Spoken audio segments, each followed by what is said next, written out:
A ver, pensemos un segundo en todos los programas que usamos a diario. Da igual si es en el teléfono o en los servidores que hacen que Internet funcione.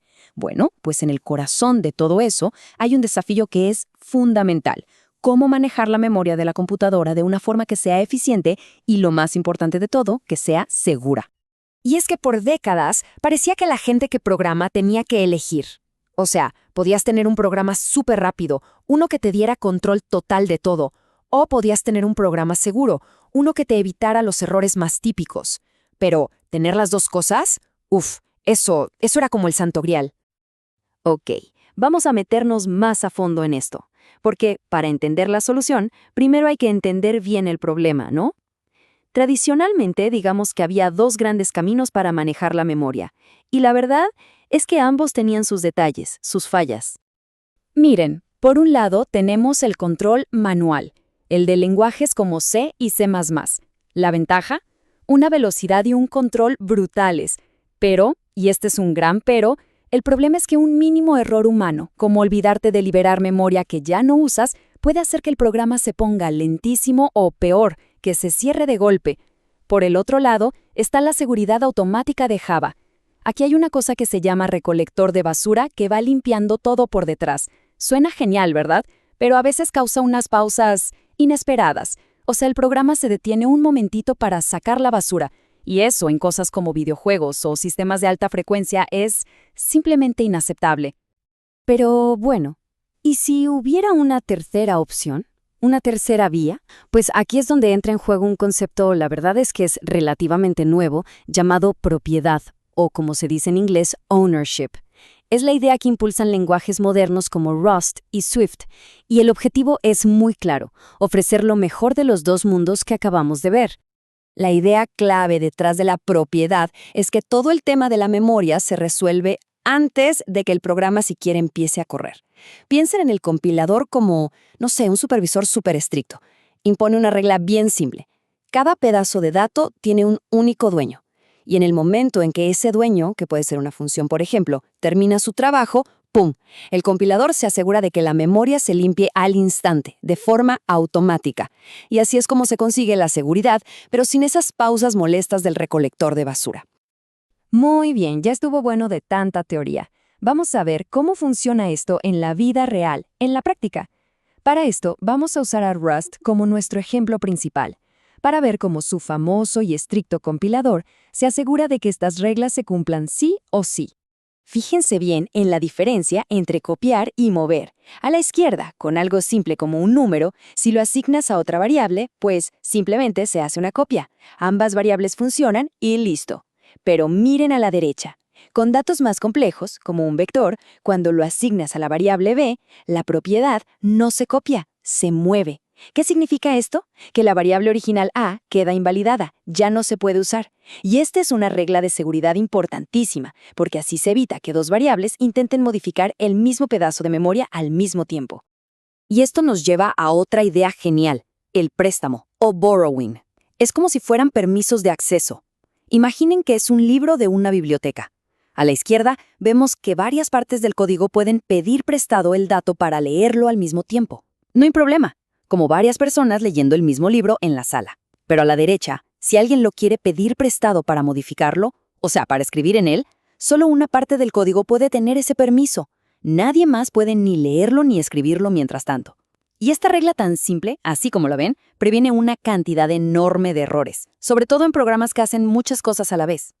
Bueno, y ahora vamos a tocar un tema que genera bastante debate entre la gente que desarrolla y que está muy relacionado con todo esto. Hablemos del shadowing o sombreado. La verdad, el concepto es súper sencillo. Básicamente, declaras una variable nueva con exactamente el mismo nombre que una que ya tenías. Esta nueva variable le hace sombra a la anterior, y a partir de ese momento, la original se vuelve inaccesible. Y aquí está la diferencia clave con la mutabilidad normal. Fíjense a la izquierda. Una variable mutable puede cambiar su valor, sí, pero nunca su tipo. Si es un número, siempre será un número. Ahora, con el sombreado, a la derecha, lo que estamos haciendo es crear una variable completamente nueva, que solo está reutilizando el nombre. Y esto nos permite hacer algo súper útil. Podemos cambiarle el tipo. El ejemplo es perfecto. Una variable x, que primero es un texto, x igual a 1, puede ser sombreada por una nueva variable x que ahora es un número, su longitud. Es una transformación. La gente que lo defiende dice que en realidad es una herramienta para prevenir errores. El argumento es que, al sombrear un valor justo después de haberlo transformado, te aseguras de que sea imposible usar por accidente la versión vieja o la versión sucia de ese dato más adelante. Pero claro, no todo el mundo está de acuerdo. El contraargumento, como lo dice este desarrollador, es que puede generar mucha confusión. Si no tienes cuidado, puedes terminar con errores muy sutiles, de esos difíciles de encontrar, en los que ya no sabes bien a qué versión de la variable te estás refiriendo, sobre todo si el código es largo y complejo. Perfecto. Ya hablamos de seguridad, de cómo escribir el código, pero la gran pregunta sigue ahí, flotando. ¿Y el rendimiento? ¿Cómo se comporta todo esto cuando de verdad se le exige? ¿Cumple esa promesa de ser rápido y seguro? Porque una cosa es la teoría, que suena muy bien, y otra es la realidad. Así que vamos a ver qué pasó cuando se pusieron a prueba estos conceptos en un experimento de verdad. Y aquí tenemos los tiempos para asignar nada más y nada menos que 10 millones de nodos. Y miren esto porque es sorprendente. A esta escala, Java resulta ser el más rápido. Parece que su recolector de basura está súper optimizado para este tipo de tareas repetitivas. Rust y C++ están ahí, muy competitivos, pero Swift en este caso se queda bastante atrás. Parece que su modelo de conteo de referencias le pasa factura aquí. Este gráfico es clave porque nos muestra qué tan consistente es ese rendimiento. Si se fijan, la mayoría de los lenguajes tienen tiempos bastante estables. Son líneas más o menos planas. Pero echen un ojo a la línea de C++. ¿Ven esos picos? Son totalmente impredecibles.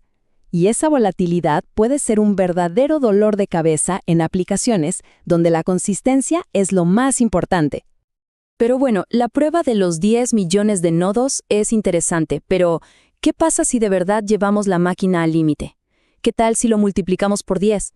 Hablemos de 100 millones de nodos, porque aquí es donde la historia da un giro total.